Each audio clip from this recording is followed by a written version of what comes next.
श्री गजानन जय गजानन गण गण गणात बोते. नमस्कार. गुरुमाऊली अनुभव या चॅनलवर आपल्या सर्वांचे खूप खूप मनापासून स्वागत. या चॅनलवर आपण भक्तांना आलेले गुरुमाऊलींचे विविध अनुभव ऐकत असतो. ते जर आपल्याला आवडत असतील तर चॅनलला सबस्क्राईब करा, अनुभव इतरांना शेअर करा आणि तुम्हाला आलेले अनुभव कमेंटमध्ये पाठवा. चला तर मग आजच्या अनुभवाला आपण सुरुवात करूयात. जय गजानन. आज आपण अनुभव ऐकणार आहोत पुणे येथील डॉक्टर कालिंदीताई भट यांचा. अनुभवाचे बोल आहेत. आलास जगी लावण्या परतुनी सुवाटे जन. जय गजानन. त्या असं म्हणतात, संत कवी श्री दासगणू महाराजांनी समर्थ सद्गुरू श्री गजानन महाराजांची स्तुती करणारं श्री गजानन अष्टक लिहून त्याद्वारे महाराजांना आम्हा भक्तांवर कुठलाही रोष न धरता दया करा अशी वारंवार विनंती केली आहे. हे श्री गजानन अष्टक आपल्या बहुतेकांना परिचित आहेच.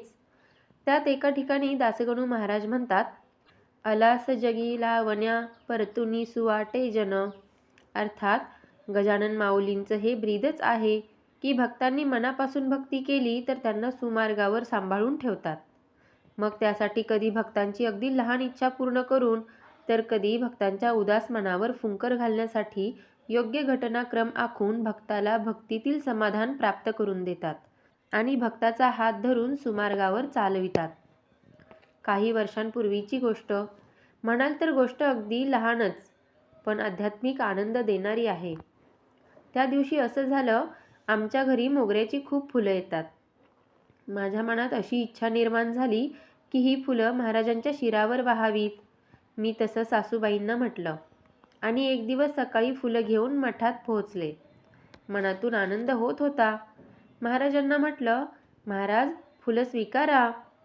असं म्हणून मी फुलं वाहणार तोच तिथल्या ताई मला म्हणाल्या, फुलं मूर्तीवर वाहायची नाहीत. असं म्हणून त्या ताई निघून गेल्यात. मी थोडं खिन्नपणेच फुलं महाराजांच्या समोर ठेवलीत आणि शांतपणे महाराजांना प्रार्थना करू लागले. इतक्यात अचानक एक लहान मुलगा मागून आला. त्याने माझ्याकडे पाहून स्मितहास्य केले. समोरील फुलं उचललीत. शांतपणे एक एक फूल महाराजांना वाहिलं, अगदी जसं मला हवं होतं तसं. पुन्हा माझ्याकडे पाहून स्मितहास्य केलं.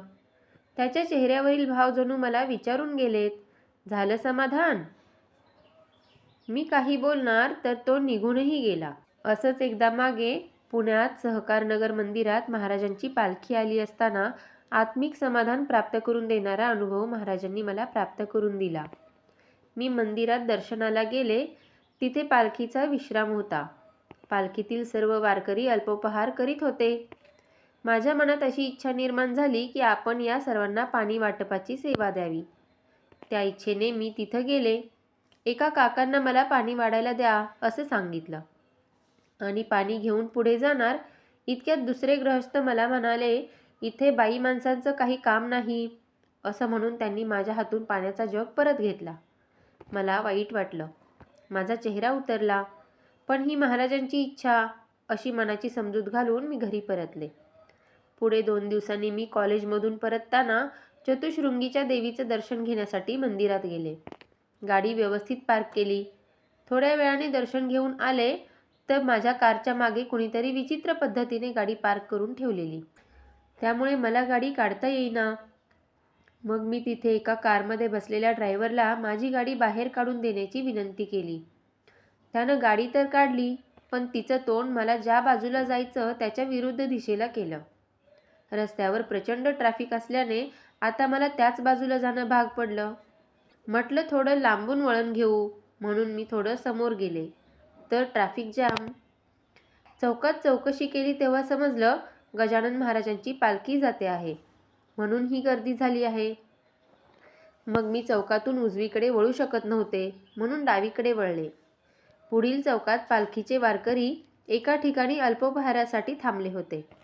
मी बाजूला कार थांबवली. खाली उतरून पुढे गेले. दारात उभी राहून आतील सोहळा न्याहाळू लागले. इतक्यात तिथे असलेले एक वयस्कर सेवेकरी म्हणा किंवा वारकरी म्हणा, त्यांनी माझ्याकडे पाहिलं. त्यांनी मला पुढे बोलावलं. मला म्हणाले, माऊली आत ये, हे घे सर्वांना पाणी वाढ.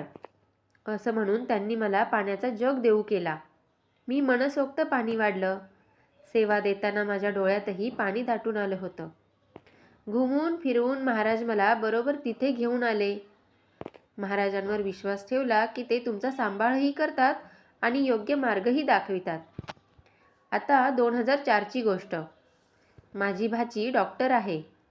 ती तेव्हा कामाच्या निमित्ताने अबुधाबीला होती. तिच्याकडे दुसऱ्यांदा गुड न्यूज होती. पण तिथल्या डॉक्टरांनी तिला कसलंसं इन्फेक्शन झालं असून बाळास धोका होऊ शकतो अशी बॅड न्यूज दिल्यामुळे तिच्यावरील मानसिक दडपण वाढलं होतं. तिच्या मिस्टरांना कुठलीही रिस्क नको होती. म्हणून पुढे जायचं नाही असं ठरवून पुण्याला डॉक्टर गुप्ते यांची पुढील कारवाईसाठी अपॉइंटमेंट घ्यायला मला सांगितलं होतं. त्याप्रमाणे भाची माझ्याकडे पोहोचली. मी कालिंदी भट, निवृत्त प्राचार्य, पुण्याला आपटे रोडला राहते. डॉक्टर गुप्ते यांचा दवाखाना मला अगदी जवळ, म्हणजे गाडीने मोजून 4 मिनिटे. माझ्या गाडीत श्री गजानन विजयची कॅसेट कायम लागलेली असायची. म्हणजे गाडी सुरू झाली की लगेच पोथी पुढे सुरू. मी आणि भाची डॉक्टरांकडे निघालो आणि पोथी सुरू झाली. अध्याय 19वा. कुटुंब गोपाळ बुटीचे, जानकाबाई नावाचे, परमभाविक होते साचे, ग्रहलक्ष्मीच होती जी. तिने केली विनवणी महाराजांचे चरणी, माझा हेतू मनीच्या मनी, बसू पाहतो गुरुराया.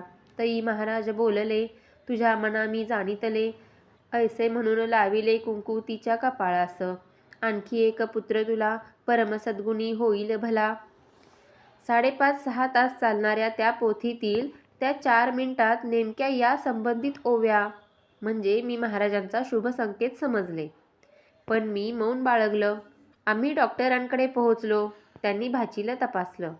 मग मलाही आत बोलावून आम्हाला म्हणाले, माझ्या मते सर्व ओके आहे, या उपर तुम्ही ठरवा.